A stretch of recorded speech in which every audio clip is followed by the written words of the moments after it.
श्रोतेहो नमस्कार. आजच्या वृत्तविशेष या कार्यक्रमात आपलं स्वागत. श्रोतेहो, भारतासारख्या विकसनशील देशांनाच नाही तर अमेरिकेसारख्या विकसित देशांपुढेही प्लास्टिकच्या कचऱ्याचं करायचं काय हा मोठा प्रश्न आहे. यावर तोडगा काढून प्लास्टिकचा बंधारा बांधण्याचा प्रकल्प राज्यात सांगली जिल्ह्यात राबवण्यात आलाय. याविषयी आजच्या वृत्तविशेषमध्ये आपण माहिती घेणार आहोत.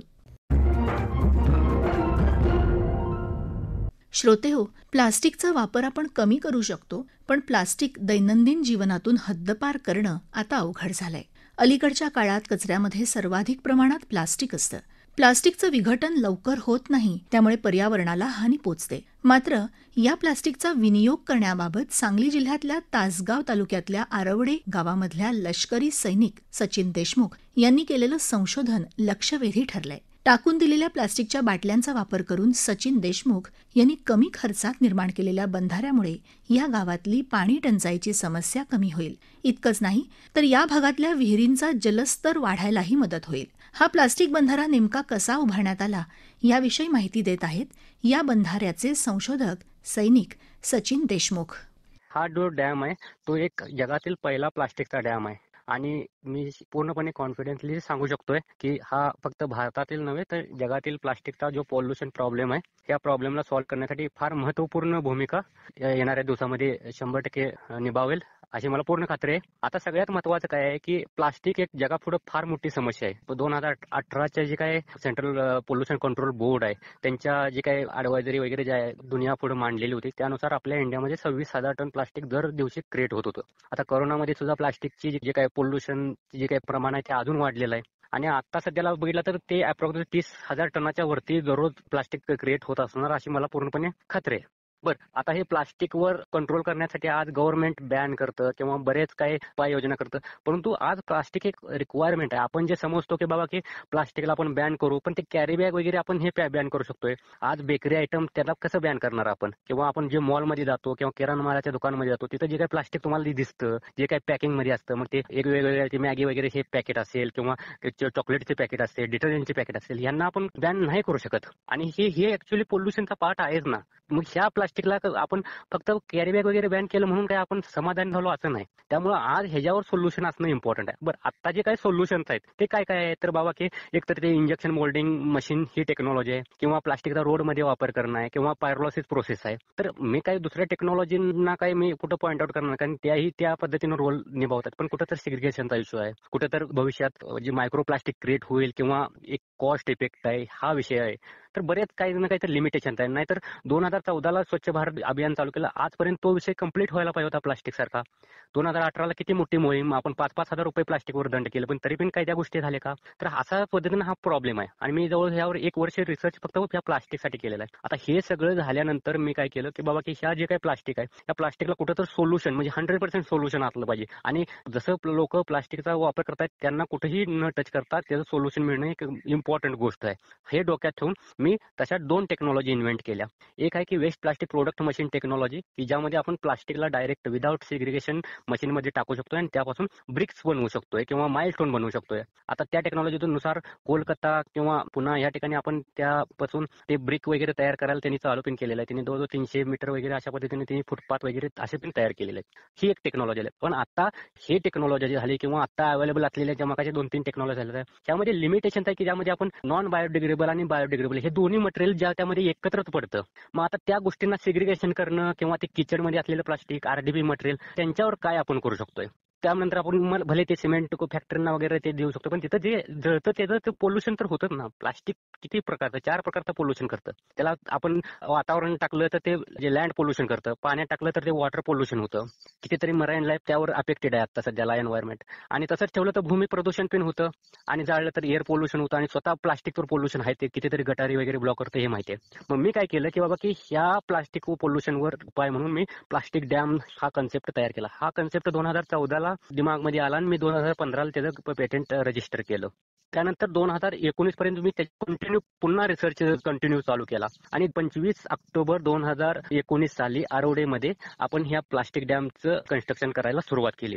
हे कन्स्ट्रक्शन सुरुवात केल्यानंतर आपण त्यामध्ये इस्लामपूर म्युनिसिपल कॉर्पोरेशनचं 5 टन प्लास्टिक, कराड म्युनिसिपल कॉर्पोरेशनचं 8 टन प्लास्टिक आणि 148 गावं की जे सांगली जिल्हा परिषदेच्या अंतर्गत येतात, मग ते कडेगाव आणि वाळवा तालुका अशा, आणि ते त्यावेळी आपल्याला माहिती आहे की 2019 ला पूर आलेला होता. त्या पुरातलं घाण असलेलं ते प्लास्टिक असं टोटल जर मिळून जे काही 17.5 टन प्लास्टिक आहे त्याची आपण सर्टिफिकेट पण प्रॉपर पद्धतीने घेतलेले आहेत त्यांचे रिस्पेक्टिव्ह सीईओ असतील किंवा सीईओ चीफ ऑफिसर असतील त्यांच्याकडून. तेवढं total 17.5 ton plastic without any air, water, land pollution आपण ह्या प्लास्टिक डॅम मध्ये जे काय असेल ते यूज केलेलं आहे. ते कसं की प्लास्टिकला आपण 60 टन हायड्रोलिक प्रेसनं प्रेस करून त्याचे पूर्णपणे बेल बनवले आणि ह्या डॅम मध्ये आपण 3 लेअर मध्ये त्याला पूर्णपणे सेट केलेला आहे. आणि त्यानंतर पुन्हा मी 2019 ला हा जो काही डॅम मध्ये सेट केल्यानंतर पूर्णपणे तो प्लास्टिकचा डॅम तयार झाला. त्यानंतर पुन्हा मी कॉलेज किंवा बऱ्याच ऑर्गनायझेशन कडून ह्या गोष्टीसाठी म्हणजे येऊन चेक वगैरे करा अशा पद्धतीनं बघितलं, तर त्यामध्ये आपण समजलं की 25 लाख लिटरच्या वरती आपल्याला त्यामध्ये वॉटर कन्झर्वेशन होतं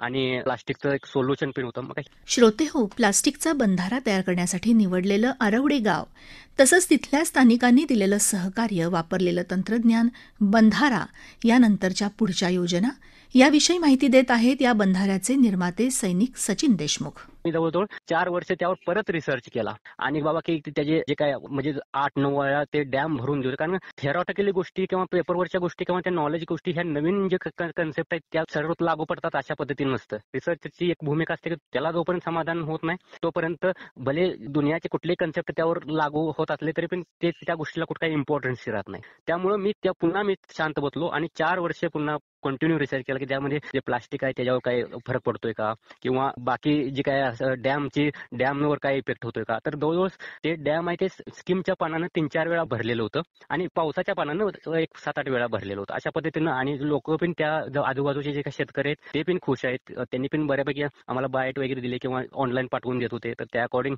म्हणजे एक समाधान वाटत होतं काय. आता ते प्लास्टिक जे सेट केलेलं आहे ते आपण कशा पद्धतीने केलेलं आहे त्यामध्ये की प्लास्टिक हे आता सध्याला मेन प्रॉब्लेम आहे. 150 मायक्रॉनच्या वरचं जे प्लास्टिक आहे ते रिसायकलिंग होऊ शकतं किंवा जे काही बऱ्याच इंडस्ट्री त्यावर काम करतात रिसायकलिंग इंडस्ट्री. पण त्याच्या खालचं जे प्लास्टिक आहे म्हणजे सिंपल भाषेमध्ये सांगायचं म्हटलं तर रोडच्या साईडचं पडलेलं प्लास्टिक किंवा तुमच्या ते जे काय म्युनिसिपल कॉर्पोरेशनच्या कचरा डेपोवर ढीग लागलेली, जसे गाजीपूरमध्ये पूर्णपणे कुतुब मिनार एवढा ढीग लागलेला आहे वगैरे ते आपले जे काही न्यूजमध्ये येतात तसल्या पद्धतीचं जे प्लास्टिक आहे तो मेन प्रॉब्लेम आहे. तर त्या पद्धतीचं जे प्लास्टिक आहे त्या प्लास्टिकला आपण त्यामध्ये, आणि हे 150 मायक्रॉनच्या खालचं प्लास्टिक आहे मेन म्हणजे. मग आपण काय केलं की 500 मायक्रॉनचा जो काही पेपर असतो म्हणजे कागद असतो त्याला दोन्ही बाजूला त्या डॅमच्या लेअर केला की त्यामध्ये कुठं इंटर कनेक्ट होऊ नये आणि त्यामध्ये आपण 3 पार्ट मध्ये सेट केलं. त्याची डेन्सिटी मेंटेन करण्यासाठी जे काही नॅचरल सब्जेक्ट आहेत जसे पत्तर किंवा मुरुम वगैरे ह्याचा वापर केला आणि तशा पद्धतीने आपण डॅम तयार केला.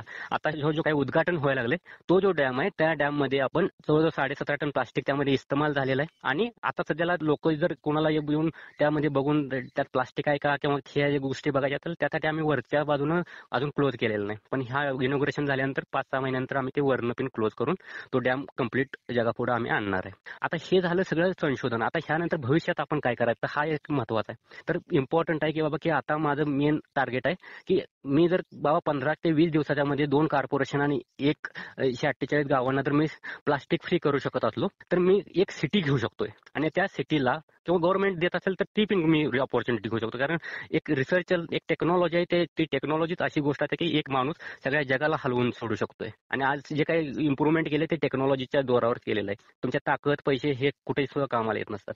तर त्या अकॉर्डिंग एक सिटी दिली पाहिजे की कुठली पण, मग ते XYZ कुठली पण असेल, आणि त्या सिटीमध्ये प्लास्टिकचा जो काही प्रॉब्लेम आहे तो किंवा नॉन बायोडिग्रेडेबल मटेरियल आहे त्याचा प्रॉब्लेम आपण हे डॅम झालं किंवा ह्याच्या साह्यानं मेंटेन करू शकतोय. आणि बाकी जे काही अदर जे मटेरियल आहे म्हणजे जे काही कंटिन्यू दुसऱ्या दिवशीपासून येणारे जे पण मटेरियल आहे त्या प्लास्टिकला आपण जे काही आत्ताचे अवेलेबल टेक्नॉलॉजीज असतील किंवा आपले जे waste plastic product machine technology असेल ह्याच्या साह्यानं कंट्रोल करू शकतो. म्हणजे आपण कचऱ्यातून जर नॉन बायोडिग्रेडेबल मटेरियलच साईडला गेलं तर राहिलेला कचरा हा खत बनवू शकतोय.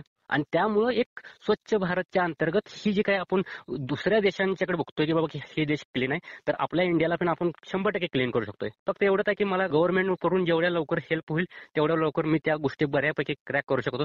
आणि जर काही हेल्प व्हायला वेळ लागेल तर थोडा वेळ लागेल, पण असं नाही की बाबा की इंडिया ही स्वच्छ भारत बनणार, त्या दृष्टीनं माझं पावलं चालू आहे ती. आणि होऊ शकतं की टाइम लागू शकते, पण ती 100% होत आहे. आणि मला टेक्नॉलॉजीवर भरोसा आहे आणि 100% मी ह्या सगळ्या गोष्टी क्रॅक करेन. आणि इंडियाला ही काही एक कदम स्वच्छता किंवा असं बोलतात येणार नाही, ही एक आखरी कदम आहे. फक्त या गोष्टीला लोकांच्यापर्यंत समजणं, गव्हर्नमेंटला समजणं आणि त्या गोष्टीनुसार पुढे जाणं, ह्या सगळ्या इम्पॉर्टंट आहे. त्यामध्ये सगळ्यात महत्त्वाचं म्हणजे इंडियन आर्मीचं फार मोठं सपोर्ट आहे मला, आणि त्यामुळं ह्या गोष्टी आतापर्यंत करू शकलोय. आणि मला प्राऊड आहे की बाबा की इंडियन आर्मीमध्ये राहून सुद्धा मला ह्या सगळ्या गोष्टी करता येत आहेत. श्रोते हो, आरवडी ग्रामपंचायत, सांगली जिल्हा परिषदेचा जलसंधारण विभाग, भारतीय लष्कर यांच्या सहकार्यानं सचिन देशमुख यांनी तयार केलेला बंधारा आता साकारण्यात आलाय. त्याचा आरवडे परिसराला कसा उपयोग होणार आहे याविषयी माहिती देत आहेत सांगली जिल्हा परिषदेचे जिल्हा जलसंधारण अधिकारी संतोष कुंभार.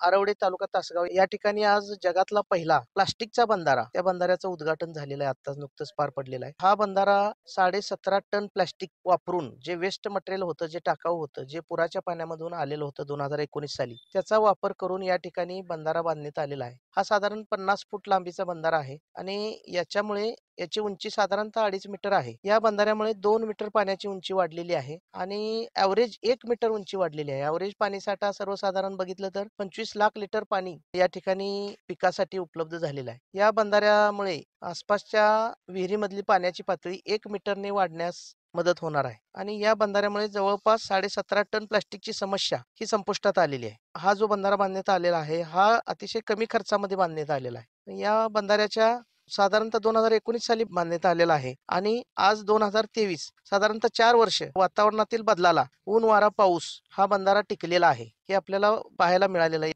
बराचसा पाणीसाठा झालेला आहे. टेंबूचं जे पाणी आलेलं आहे, तर पाणीसाठा पण आपल्याला बघायला मिळालेला आहे आणि सुस्थितीत असलेला हा बंधारा आज या परिसरामध्ये एक रोल मॉडेल ठरलेला आहे. श्रोते हो, खेडेगावांच्या तुलनेत शहरी भागात प्लास्टिकचा वापर जास्त केला जातो. त्यामुळे शहर आणि परिसरामध्ये प्लास्टिकच्या कचऱ्याचे डोंगर तयार होत आहेत. यावर पर्याय म्हणजे वापरता येण्यायोग्य नसलेल्या प्लास्टिकचे गावांमध्ये बंधारे बांधणं. यामुळे गावातली पाण्याची समस्या कमी व्हायला मदत मिळेल. या प्रकल्पाविषयी आरवडे गावचे सरपंच GS रसाळे यांनी व्यक्त केलेलं मनोगत आता आपण ऐकूया. आज आरोडे ग्रामपंचायत येथे श्री देशमुख इंडियन आर्मी यांनी जो 2019 साली आरोडे येथे प्लॅस्टिक पासून एक बंधारा बांधला होता, त्याच्यावर त्यांनी 4 वर्षे रिसर्च करून आज तो 2 ऑक्टोबर गांधी जयंतीनिमित्त सर्व शेतकऱ्यांसाठी व नागरिकांसाठी त्याचे उद्घाटन करून तो खुला केलेला आहे आणि विविध मान्यवरांच्या उपस्थितीत हा कार्यक्रम पार पडला. सदरचा जो बंधारा आहे तो त्यांनी पूर्ण जो प्लॅस्टिक असतं, जो कधीही त्याच्यावर पुनर्वापर होत नाही किंवा जे फेकून दिलेलं असतं, असं प्लॅस्टिक गोळा करून त्यांनी त्या बंधाऱ्यामध्ये घालून 17.5 टन त्यांनी प्लॅस्टिक वापरलेलं आहे व त्यापासून मजबूत असा 25 वर्ष टिकणारा बंधारा ग्रामस्थांसाठी आज त्याचं लोकार्पण झालेलं आहे. खऱ्या अर्थानं शेतकऱ्यांसाठी त्याचा भविष्यात उपयोग होणार आहे. लोकांची पाण्याची समस्या, शेतीची समस्या मिटणार आहे. त्याचप्रमाणे जसं पाण्याची समस्या मिटेल, तसंच जो आज आपला प्लॅस्टिकचा फार मोठा प्रश्न भेडसावत आहे, तर त्याच्यावरही आजपर्यंत स्वच्छतेमध्ये बरेच वर्ष काम करते शासन. प्लॅस्टिक गावातून गोळा करतो, कुठं तर माळावर नेऊन त्याचं डम्पिंग करतो. ते डम्पिंग केल्यानंतर त्याचं पुढं काय प्रक्रिया करायची, हा प्रश्न आम्हाला बरीच वर्ष भेडसावत होता, पण त्याच्यावर सोल्युशन नव्हतं. आज खऱ्या अर्थाने देशमुख साहेबांनी जे त्याच्यावर रिसर्च केलेलं आहे, त्याच्यामधून हे जे प्लॅस्टिक आहे हे डॅममध्ये वापरून प्लॅस्टिक मुक्तीसुद्धा होईल व शेतकऱ्यांना पाणीसुद्धा त्याच्यामधून पाणी जे आपण जिरवू शकू, हे दोन्ही त्याच्यामधून निष्पन्न होणार आहे. त्यांनी ह्या फार मोठ्या प्रमाणात त्याच्यावर काम भविष्यात करावं. तसंच हा जो त्यांनी प्रोजेक्ट केलेला आहे, हा भारतातीलच नव्हे तर जगातील, महाराष्ट्रामध्ये आरोडे येथे पहिल्यांदा त्यांनी हा यशस्वी प्रयोग केलेला आहे. श्रोतेहो, संपूर्ण देशभर सध्या स्वच्छता मोहीम राबवली जाते. प्लास्टिक कचऱ्यापासून सर्वांनाच मुक्ती हवी आहे. त्यामुळे प्लास्टिकचा वापर करून बंधारे, धरणं बांधण्याची संकल्पना आज यशस्वी ठरली. श्रोतेहो, आपला वृत्तविशेष हा कार्यक्रम आपण न्यूज ऑन AIR या ॲपवरही लाईव्ह ऐकू शकता आणि तसंच आमच्या मुंबई एअर न्यूज या YouTube वाहिनीवर कार्यक्रमाचं ध्वनिमुद्रण आपल्याला कधीही ऐकता येईल. श्रोतेहो, याबरोबरच आजचा वृत्तविशेष हा कार्यक्रम संपला. हा कार्यक्रम आकाशवाणी मुंबईच्या प्रादेशिक वृत्त विभागानं सादर केला. संपादन आणि सादरकर्त्या सरस्वती कुळेकर. लेखन आणि समन्वय सुवर्णा बेडेकर. निर्मिती राजेश शेजवळे. निवेदन राजश्री आघाशे.